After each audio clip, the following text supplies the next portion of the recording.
Hey, beautiful people. Thank you for tuning into History with Chemistry. This is actually a part of a series called Racism in the North because a lot of people think racism was confined to the South in history. In reality, it was all over this country. I've already went through a couple of states. If you're new here, subscribe to my channel, go through the videos. I went through a couple of different states. Go ahead and click your favorite. But in the meantime, let's get into Massachusetts. Now, we are going to be focusing on Boston, but please understand Massachusetts has a large amount of sundown towns.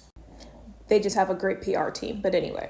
Now, although Massachusetts was always known for being a racist state, along with the rest of the damn country, it didn't really start to pick up a lot of traction as far as mainstream media until segregation. Massachusetts, specifically Boston, was so against segregation that they were, I want to say, a lot of the tactics that was used when it came to desegregation was similar to the South. It was things that you would see in your Alabama or your Georgias or things like that. They were beating black people, they were killing black people were being lynched. I'll actually insert a picture here during a protest of a black man literally getting stabbed by an Irish man with an American flag, which is actually interesting and symbolic because it truly shows the depth of this racism or of this country's racism. And it just it's literally something you can see and understand, yep, America's racist. Now, there's different neighborhoods and parts of Boston, and I'm going to talk about Beantown. Beantown is like commonly known and widely known to be extremely racist. Boston has some of the worst racism in the North to this day.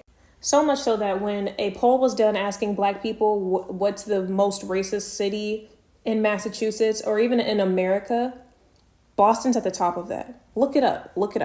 Boston is one of the only cities in America that has a disproportionately higher rate of white people in positions of power and leadership than anywhere in the country.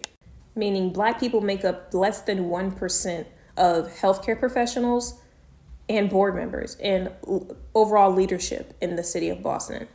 Now, just like a lot of northern states in history that saw an influx of black people, Massachusetts was not exempt from the pushback. And their pushback, like I said, was violent. Okay, they would go so much as to go far down, like down south to Virginia, to stop black people from entering their states. They would post up at the county lines, at the city lines, and they would beat up people. They would do so much to people, rape women, kill babies, kill families, just so they didn't come into their cities. And Boston did see a lot of redlining, so much that to this day, the average income for a black family in Boston is the black household median is $50,000. And the white household median is $100,000 and above. $40,000.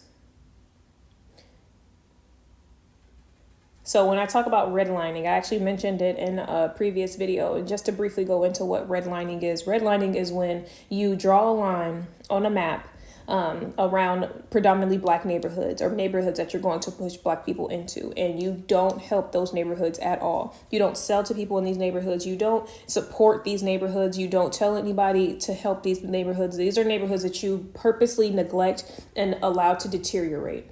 And you drain of their resources. You make sure they have no resources. And that took place all over Massachusetts. But Boston is a great example of that.